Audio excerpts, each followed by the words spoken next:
I took the attitude with this book that I should try and read it in a day or two, sort of speed run my own trauma, as it were, and I don't know if that was a good thing or a bad thing. I spoke to someone in my Patreon Discord who talked about how it took them a month to read through this book because they kind of had to microdose it. It spoke to a lot of their own traumas, their own experiences, and yeah, no, I get that. I feel it. So I took the opposite approach, rip off the Band-Aid. And then they asked me, did you actually enjoy it? Enjoy is not a word that I could use here, I don't think. But is all art for enjoyment?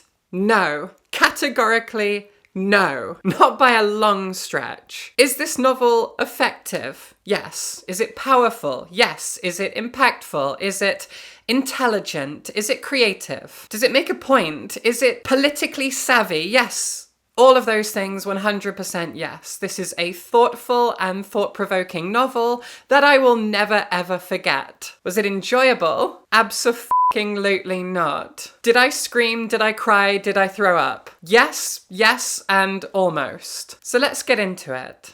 You Weren't Meant to Be Human is the new novel by Andrew Joseph White. It is his debut adult horror novel. Up until now, Andrew Joseph White has made a huge name for himself, and I'm so happy for him, so proud of him, for having carved out a very strong niche within young adult horror fiction, specifically queer and transgender horror fiction. Beginning with this, the post-apocalyptic horror novel Hell Followed With Us, which has recently been picked up by the Wachowski sisters themselves to turn into a film. Or is it a TV show? I think it's a film. I should have checked. My phone is somewhere else. Now, I thought that Hell Followed With Us was fine. It had some of the YA trappings that I don't enjoy about that style of writing, but it was a good debut. Then followed a historical feminist supernatural tale called The Spirit Bears Its Teeth, which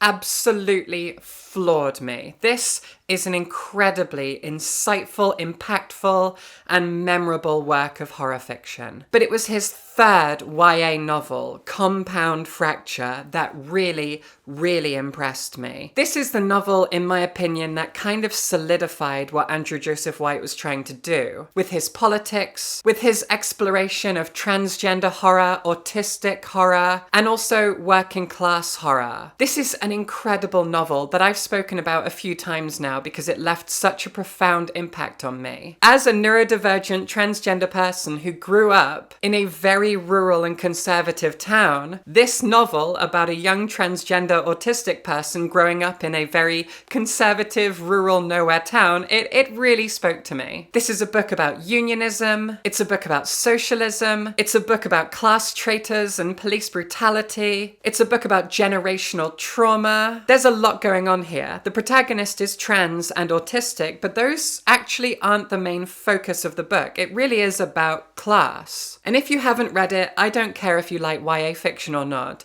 You need to read Compound Fracture. Hell Followed With Us was his big success story, but this is his best YA novel. Which brings us to this. You Weren't Meant to Be Human. This is Andrew Joseph White's debut adult horror novel. And, well, Andrew Joseph White really went, if I'm gonna write an adult horror novel for the first time, where all bets are off, I am completely unshackled and untethered and unrestrained by the rules and expectations and invisible barriers of young adult fiction, I'm gonna go hell for leather. And he absolutely f***ing did. You Weren't Meant to Be Human is disgusting.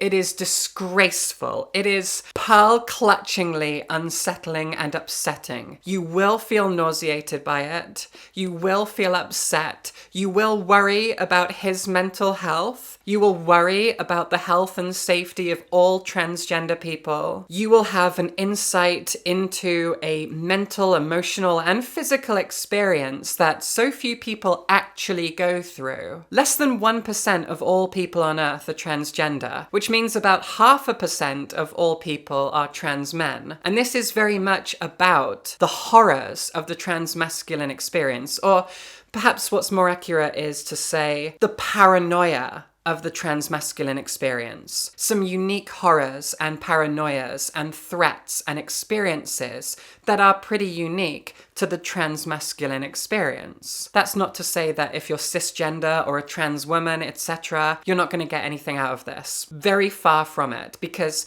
this is a book that encourages and demands sympathy and empathy. And I think a lot of cis people, especially cis women, will relate to this in their own particular and unique ways. But I have to say, the book goes into trigger warnings, content warnings. There are more to be found on his website, and I do encourage that you pay attention to them. When you open up the book, the first thing you see is an author's note, which reads, "In addition to a graphic focus on pregnancy, miscarriage, abortion, and childbirth, You Weren't Meant to Be Human contains explicit depictions of extreme violence and gore, suicidal ideation, intrusive thoughts, self-harm, sexual assault, and abuse, sometimes alone, sometimes combined, sometimes indistinguishable from one another. A detailed list of warnings is available on the author's website at andrewjosephwhite.com. I recommend you pay attention to that warning. This novel is kind of bookended by the worst of those experiences. It opens with a few chapters that are distressingly frightening, and its ending is like nothing I've ever experienced in my entire history of reading fiction. It is the kind of ending that, if this book were to end up in the wrong hands, the hands of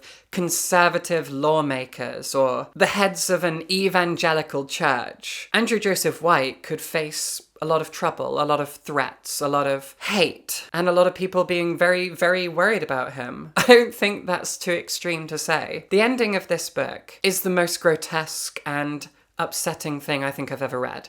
I cried. I finished this book at 11 p.m, sitting up in bed after my partner had fallen asleep next to me. And I then had the challenge of falling asleep myself after having shed quite a few tears, partly out of sympathy and sorrow, and partly out of shock and horror at what happens at the end of this novel. I do not want to spoil the ending, but I cannot overstate how frightening it is. If you happen to have read Earthlings by Sayaka Murata, you'll know that the ending of this book is nauseatingly frightening as well. This isn't explicitly a horror novel. It is a literary Japanese novel that explores modern society's treatment of workers, of women, of many different things. This isn't a review of this book, but this is one of my favorite novels. And Sayaka Murata is one of my favorite authors. But the last 5-10 pages of this book, I literally dropped it while I was reading those pages. I'm not joking. I read it like right on the tips of my fingers, like I was afraid to touch it, and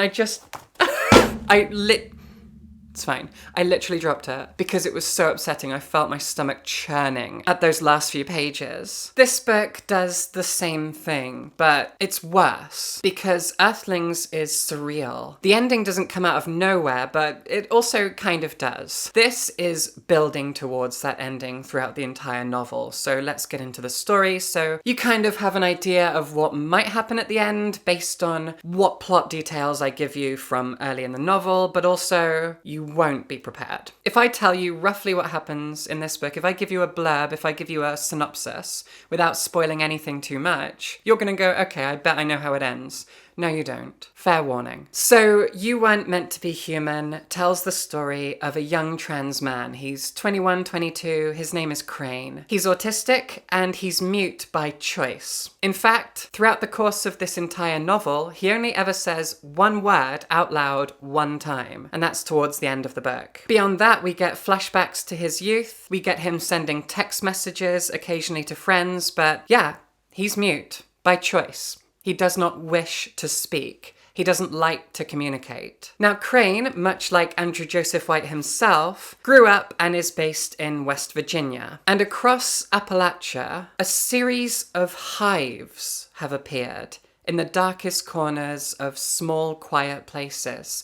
Hives that are literally just masses of wriggling, writhing worms and buzzing flies. These masses, these hives, are everywhere across Appalachia, in lots of small towns. In Crane's small town, this Hive appeared in the closet, in the back room of a gas station. And that is where Crane now works, because he was lured into the Hive, into this cult that the Hive provides. The word cult is never ever used in this book, but that's effectively what it is. We don't know what the Hive is. In the novel, it is speculated as to what this Hive is.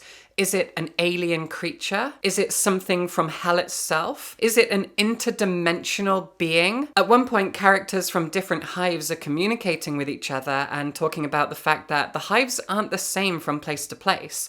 They have different breeds and species of flies in them. They are molding themselves to some sort of human image, human idea of what they should be. It's really not clear what these things are, but they do communicate with humans.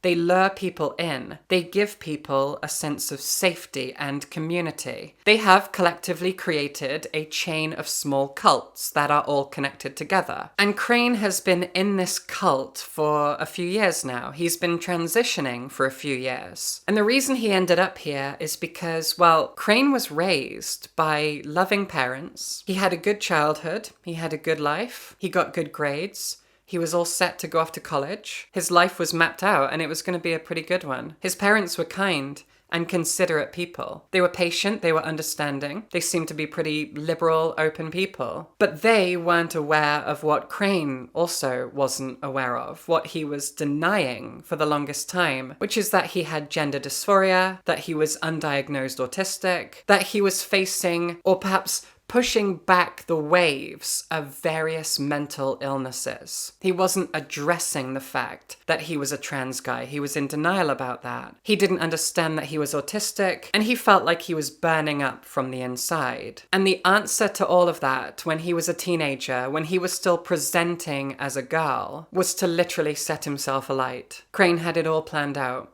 He was going to burn himself alive. Or maybe just his face. Just disfigure his face so that when he looked in the mirror, he saw what he felt on the inside, so that the outside matched how he felt in his mind, in his heart, in his soul. That was what he was going to do. But the Hive spoke to him. The Hive saved him. And since then, he has come out as a trans man.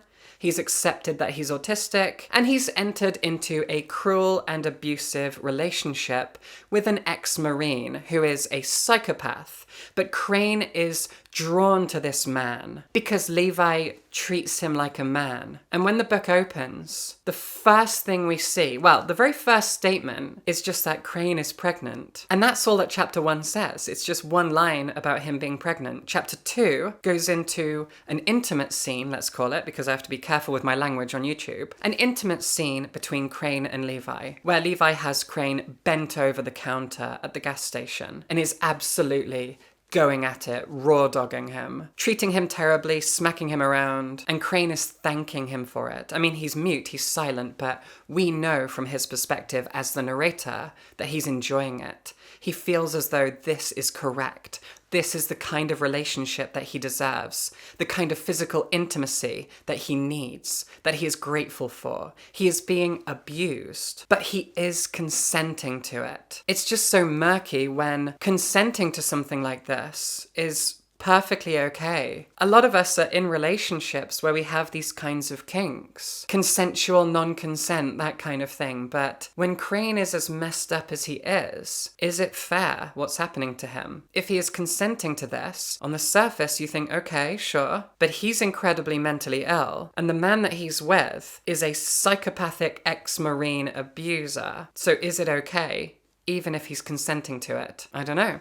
I'm not sure I have a straight answer to that. It's the kind of thing you have to discuss, talk about, think about, digest, and mull over forever, potentially. Be your own judge. But Crane is pregnant, and that's the central point of this novel. It goes through his pregnancy over the course of 8-9 months, and the Hive wants it. The Hive demands that Crane does not get an abortion, that he does not force a miscarriage, that he stays safe, stays healthy, and when he gives birth, the Hive will take the child. We don't know why. We don't really know what the Hive is and what it wants, but it talks about having something of its own that can step out into the sunlight, That's all we really understand. And so this novel is a months-long nightmare for a trans man facing pregnancy, going through a pregnancy, getting bigger and bigger, going through morning sickness and all of the things that pregnancy involves, and not wanting any of it. Feeling dysphoric, feeling tortured from the inside out. This is not his life. This is not what he wants. This is not how it's supposed to work. And yet this is what's happening to him. And Levi is being told by the Hive to treat Crane in certain ways and to make sure that Crane doesn't do anything. And there are a lot of other characters, friends who are not in the Hive, people that he flees to, but the Hive draws him back in. There is a character that gets introduced about halfway who is literally a man with worms writhing under his skin. He has been part of this Hive for a long time and it has physically infested his body. And this giant man is there as a kind of bodyguard, along with Levi, to keep Crane in check. Now, I've spoken to a few trans-masculine friends who've read this book or who are interested in this book, and we've talked about pregnancy and the fear of pregnancy from a trans-masculine perspective. A lot of trans men fear pregnancy is one of the great fears of the trans-masculine experience, one of the great paranoias. The idea that they might get pregnant. Now, some trans guys welcome pregnancy. It is their call, to each their own. Every person is different, every experience is different. And it's the same for the trans feminine experience. The kinds of intimacy that we enjoy, the kinds of people we're attracted to, the kinds of partners that we choose. It's different for every single trans person, just like it's different for every cis person. But a lot of trans men fear pregnancy because it is the ultimate dysphoria for them. But this book had an interesting and profound effect on me when I was halfway through it. I read it over 2 days, and at the end of the first day, I went to bed and I had a dream. And it wasn't a nightmare.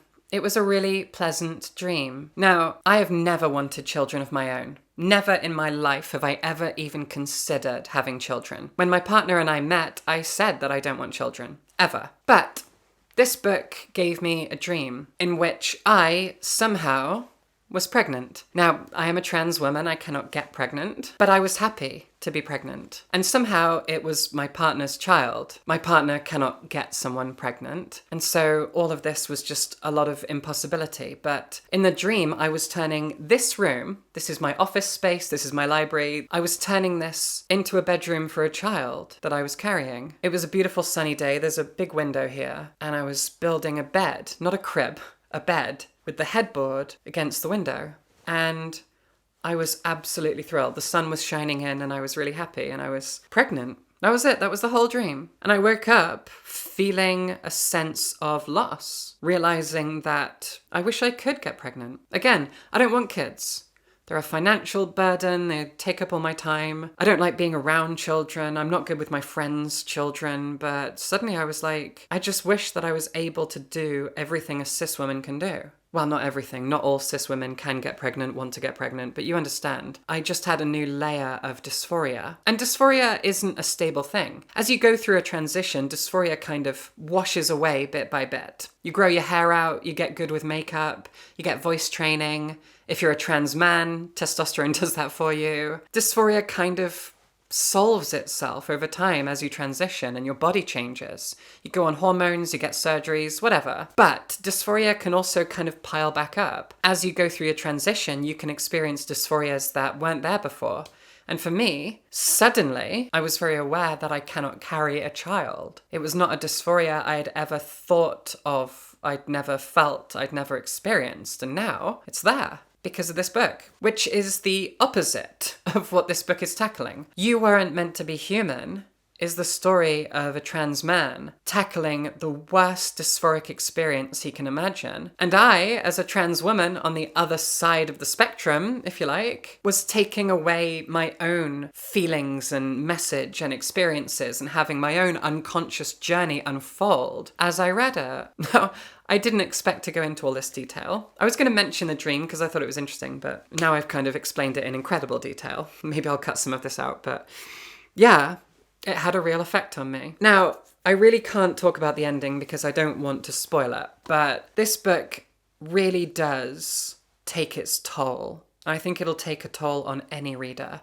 And if you're up for it, if you watching this are a cis woman, maybe you're a cis woman who has children, a cis woman who doesn't want children or one day does, Whatever the case, if you're okay with sharing your experience and how this book affected you or how you think it might affect you based on what I've told you, I'd really appreciate it. I'm very curious to see what the cisgender experience would be reading this book, because I, as a trans woman, had my own unique experience with it. Obviously, this is a book that speaks to trans masculine fears and paranoias more than anything, but I'm curious what cis people would feel about it, especially cis women. Very curious about that, so if you're okay with sharing it, please do. You Weren't Meant to Be Human is fascinating for another reason as well. I know I've been talking for a while, but the title of the book and this sort of cult villain in the form of a hive of worms and flies, it also kind of reminded me of Earthlings by Sayaka Murata. This feeling that a person, a protagonist, an author, feels as though they exist outside of something. Earthlings, to bring that up again, is a book about feeling as though you cannot exist within systems of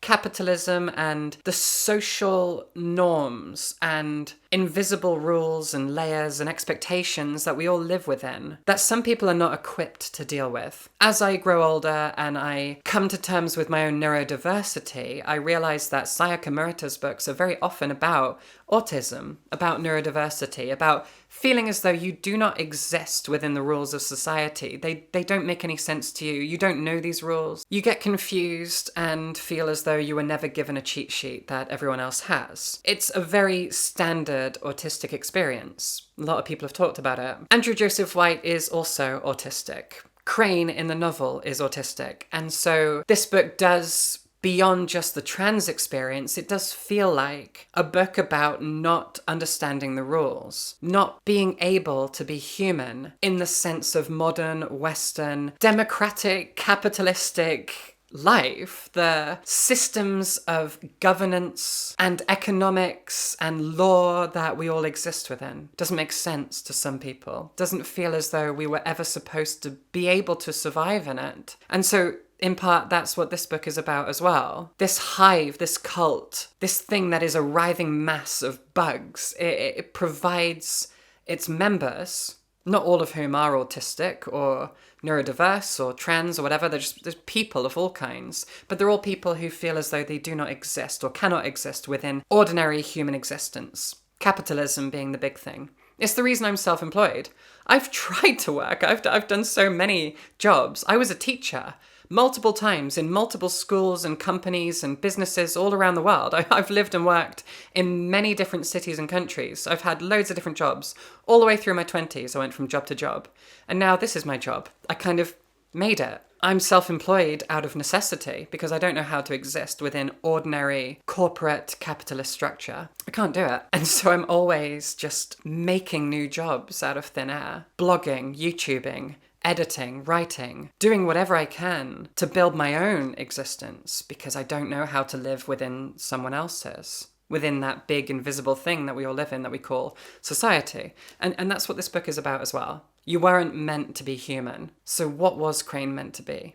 That's the question, what he's searching for throughout this book. As a neurodivergent person, as a trans person, as someone who doesn't feel as though they were meant to be human. It's fascinating. But my God, just prepare yourself for the ending of this book, please. I really can't overemphasize that. In my collection of transgender horror stories, I wrote a story called Baby. And Baby is a story that I felt kind of awkward and guilty about for a long time because it's not a pleasant story. It's about a baby, and it's based on a dream that I had. And that's why I wrote it in a sort of dreamlike quality. It's a very, very short story that you can read in like 10 minutes. And it's very, very grotesque and distressing. And I wrote it about a baby as someone who does not have a baby, has never had a baby, probably will never have a baby. I don't feel bad about this story anymore. Not after I read You Weren't Meant to Be Human. Because the places I go in this book, they do not hold a candle to where Andrew Joseph White goes. His book is so much more monstrous, so much more punk, so much more daring, so much more distressing and upsetting than anything I've ever written or probably ever will write. So if you've read my book, if you've read the story Baby in this book, if you found that upsetting, it is nothing compared to his book. There we go. Let's stop there. I screamed, I cried, I threw up, and I'm glad I read it. You Weren't Meant to Be Human is remarkable. It's not fun, it's not pleasant, but it's an incredible, devastating, moving, and thought-provoking work of art. If you can stomach it, based on what I've said here, please read it. But fair warning, it's not nice. If you've enjoyed this, if you thought this was a good review, a good video, please consider supporting me on Patreon. I'm putting out written reviews now. I'm putting out my own fiction, my own poetry, my own essays. There's a Discord community, lots of benefits, early access to videos, all sorts of stuff. Go check out my Patreon. I'd really appreciate it. My Patreon community is amazing. Thank you in advance. And subscribe for books.